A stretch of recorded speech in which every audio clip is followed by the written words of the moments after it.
সকলোলৈকে নমস্কাৰ জনাই মই আজি এটা সিম্পল পিজ্জা ৰেচিপিৰ ভিডিঅ' আগবঢ়াইছোঁ। পিজ্জাটো বনাবৰ কাৰণে মই লৈছোঁ 1 কাপ ময়দা,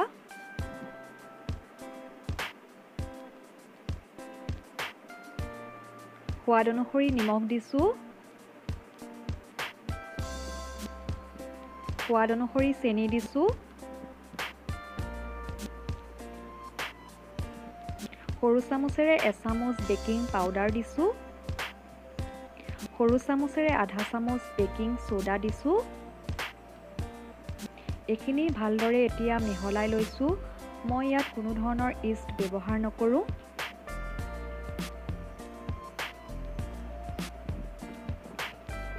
এইখিনি ভালদৰে মিহলাই লোৱাৰ পিছত মই ইয়াত বাটাৰ এড কৰিছোঁ।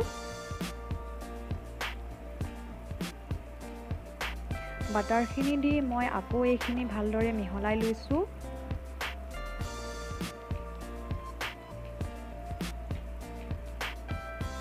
মিহলাই হোৱাৰ পিছত মই এইখিনি মঠিবৰ কাৰণে কুহুমীয়া গাখীৰ লৈছোঁ। এতিয়া অলপ অলপকৈ দি মই ভালদৰে সফ্ট দৈ এটা ৰেডি কৰি ল'ম। ইচ্ছা কৰিলে দৈ দিও মঠিব পাৰি।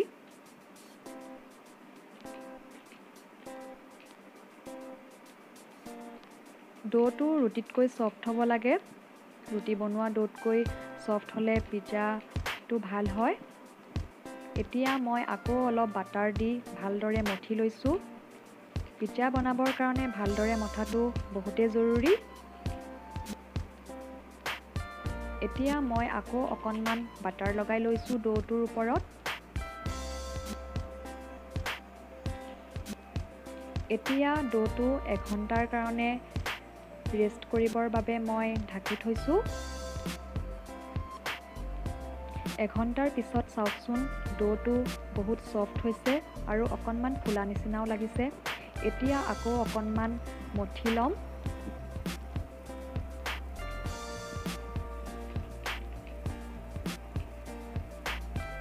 মই ভালদৰে হেঁচি হেঁচি মঠি লৈছোঁ।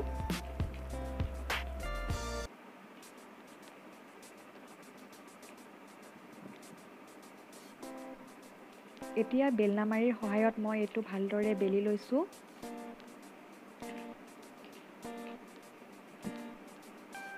পিজ্জাৰ বেছটো মই বেছি ডাঠো কৰা নাই, বৰ বেছি পাতলো কৰা নাই। এতিয়া পিজ্জাটো বনাবৰ কাৰণে মই এখন ট্ৰে লৈছোঁ। ট্ৰেখনত পিজ্জাটো লাগি নাযাবৰ বাবে মই ইয়াত অকণমান বাটাৰ দি ভালদৰে সানি ল'ম। বাটাৰখিনি সানাৰ পিছত মই পিজ্জাৰ বেছটো ট্ৰেখনত দি দিছোঁ। ভালদৰে হাতেৰে হেঁচি দিছোঁ। এতিয়া ইয়াত মই চচ সানি দিছোঁ।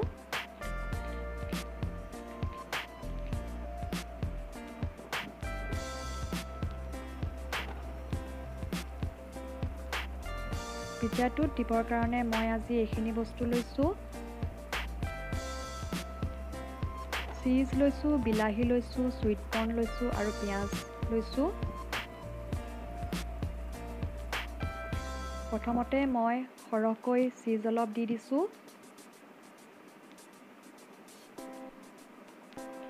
এতিয়া বিলাহী টুকুৰাকেইটা দি দিছোঁ।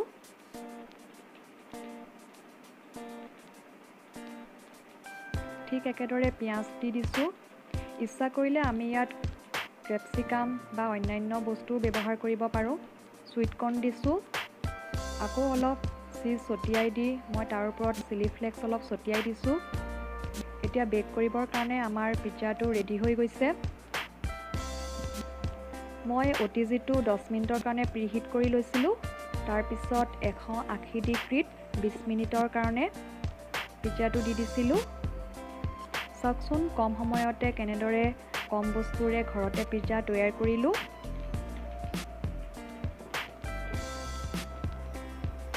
ধুনীয়াকৈ হৈ গৈছে পিজ্জাটো খাবৰ কাৰণে। যদি মোৰ ভিডিঅ'টো ভাল লাগিলে তেনেহ'লে লাইক কৰিব, কমেণ্ট কৰিব, শ্বেয়াৰ কৰিব, ছাবস্ক্ৰাইব কৰিবলৈ নাপাহৰিব। লগতে থকা বেল আইকনটো দবাই দিব।